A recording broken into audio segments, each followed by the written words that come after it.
Hey, what's up, everybody? It's your girl, Dana Patrice, aka The Black Fairy, and I am here with another video. Today, I want to talk about healing your inner child, and I want to also give some tips if this is something you're interested in doing and connecting with. It's a great healing process for people on their journey when they're really trying to figure things out for themselves. Sometimes looking back can help us move forward, right? And that's what inner child healing work is about. And we're going to get into that. But first, I would like you to like, share, comment, subscribe. Okay, click that notification bell so you don't miss any new content that I'm posting. I want to thank and welcome all the new subscribers to my channel. I want to thank you guys. It's super exciting. I'm going to keep the content coming. Thank you so much for your support. And for those who have been supporting, I love y'all. Thank you so much. Let's get into the video though.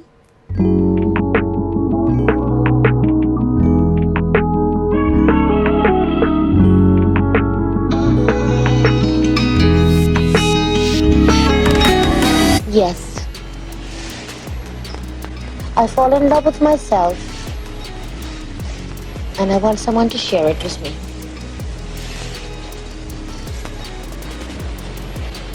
I want someone to share me with me.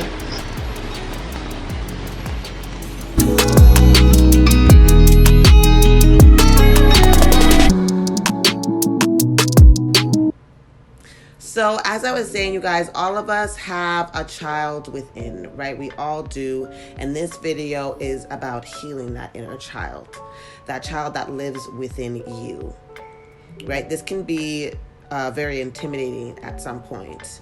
And I've actually been wanting to speak on this. It's a super important aspect of the healing journey because your inner child is a part of you.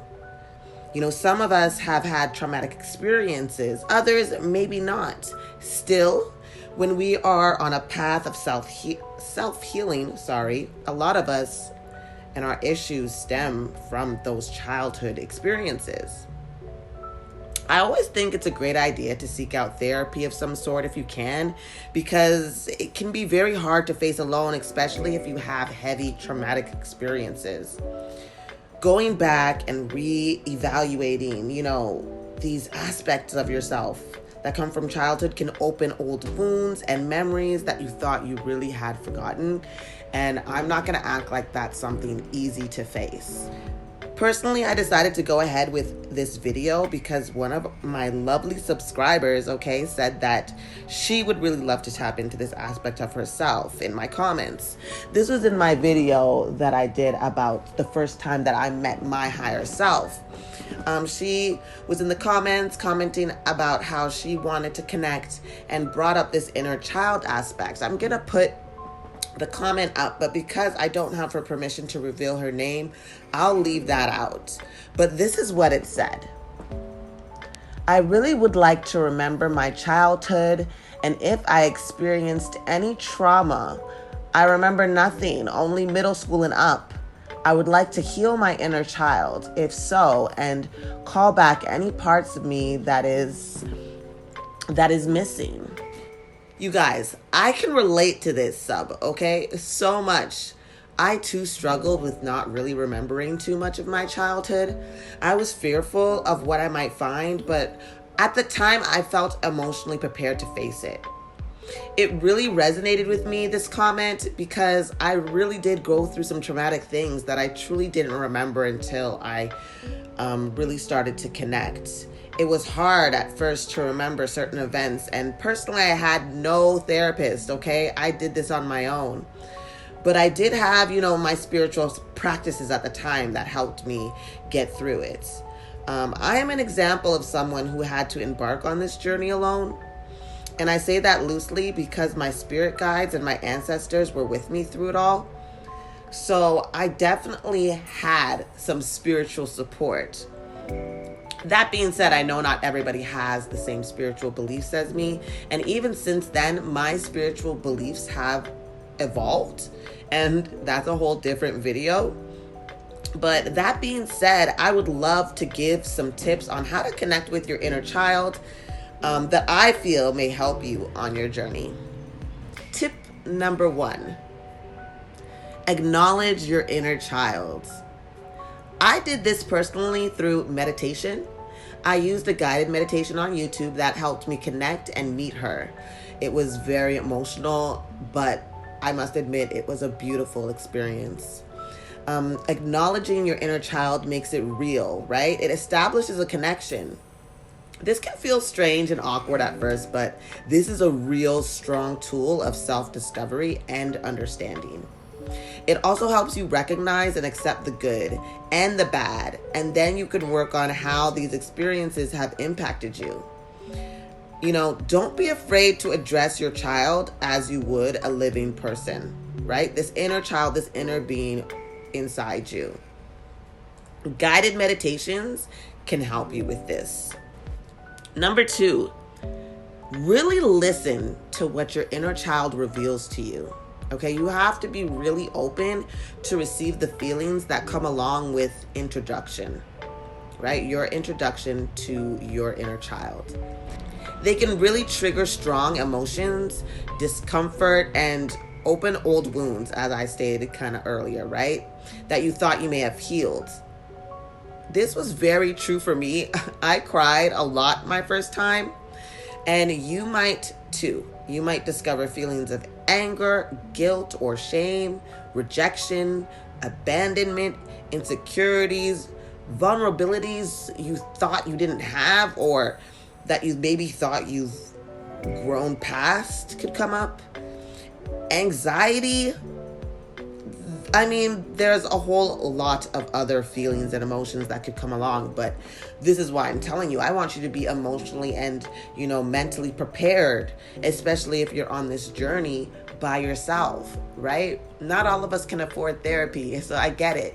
And it helps to hear other people's experiences because it can sometimes help you find the strength to do what you need to do to heal yourself, to be your best self, because I truly believe that you have the ability to heal yourself. It's not an easy path, but it is a doable path, and you can change your life. So let me get back on track, back into really listening to your inner child. By doing this, you may discover that your adult life is filled with situations that will trigger you in ways that, I have no real description for. I'm not gonna lie. However, when you receive this information, it can offer some valued insight, okay? When listening and receiving and allowing yourself to really connect to the feelings of your inner child, it's key to allow yourself to experience these feelings, to identify and validate what you've experienced, right? You want to identify what it is that you're feeling and then validate it, because they are valid feelings. A lot of us grew up being told and maybe thinking that that's not true, but working with your inner child allows you to have that vulnerability. Number 3, maybe you're not a big fan of meditation, but writing a letter could be a different form of, again, connecting with that inner child within you. This will help open a channel of dialogue to help you in your healing process. What you're going to want to try to do is write about your childhood memories from a perspective of who you are today, right now, in the present moment. This can give you a chance to change the narrative. It will offer you opportunities to offer messages of reassurance to your inner child and who you are right now. And that can really give a comfort to your inner child and your adult self. Another tip I have would be to journal, okay? Journal as your inner child. Journaling is an amazing way to sort through your memories and feelings. Using a journal can help you sort through any challenging, confusing, or any turmoil that you may come across. If you know me, if you've been on this channel a little while, you know I'm a big fan of journaling. It's a great coping strategy, even outside of the realms of this kind of inner work. I've done a video about this, and I'll link it below, and I'll try to link it here in the video. I know you can do that, so I'll try and figure that out for y'all. Number 5, okay? Bring back the joys from your childhood. What did you like to do as a child? Did you enjoy going to the park and swinging on the swings, hula hooping, or skipping? What I suggest is to indulge in your inner child and enjoy those same pastimes that brought you joy during that time period of your life, right? This is one of my favorite ways to reconnect, as connecting with your inner child isn't just about healing the traumas, but it's also about reconnecting with the feeling and frequency of joy. Now, children have it right, okay? The way that they enjoy life and they use their imaginations to create beautiful and wonderful things. Children are truly the master manifestors, and you too still have access to this energy and power, and you can access it through working with your inner child in this way. Relaxation and playfulness are both essential components of great mental health, okay? And I am not a doctor. I am not giving any type of medical advice. I'm just sharing something that I've experienced and that I've done and I've been through. And I'm giving some tips that helped me go through it, okay? But even if you lack positive experiences in your childhood, so you may look back and think, Dana, I don't really have anything to grasp, right? Getting back in touch with this perspective of yourself, you can heal the pain of missing what you felt you missed out on by doing it now. Like, man, when I was little, I wish I could go to the park. My mom never let me go out, so I wished I would. And then allow yourself to do that. Go to the park. Do it maybe at night when nobody's around and all the children are sleeping, and swing on that swing like you wanted to when you were a child. Allow yourself to feel the breeze and let your heart sing. That's one of my favorite things to do. Now, I have an excuse. I have a 10-year-old daughter, but I still enjoy getting on the swings right beside her, trying to reach the stars with my toes, okay? Honestly, not lying about that. So I'm encouraging you, right, to allow yourself to be free. Take a long walk, play a board game, get some ice cream.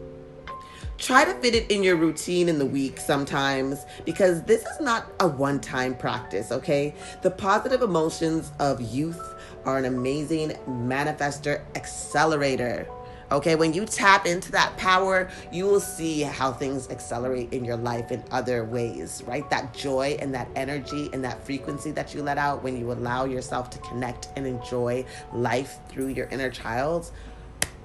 Oh my gosh, the blessings start rolling in. Okay, number 6. This is last but not least. I want you guys to leave the door open, right? Because there's no end to this healing journey, okay? So don't expect any quick fixes with this healing method. It's so brave of you if you're thinking of starting to embark on this path and this journey. So please, while you're on it, give yourself the grace and time to work on yourself this way. This process may reveal challenges from the past, but you can also learn to indulge in spirituality and spontaneity,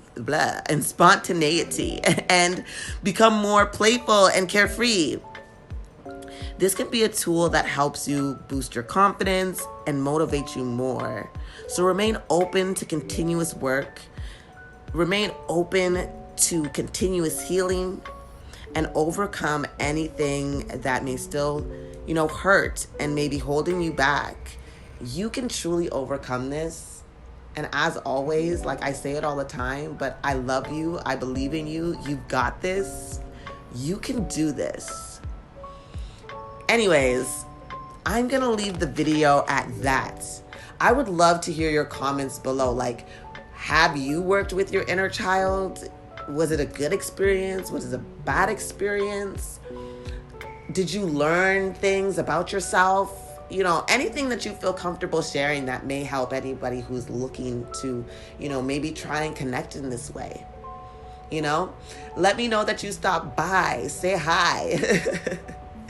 Anyways, you guys, again, I want to thank you so much for tapping in and tuning into this channel and really, giving my videos a chance. I'm super excited about what I'm seeing and seeing that more of you are coming in and taking a part of this.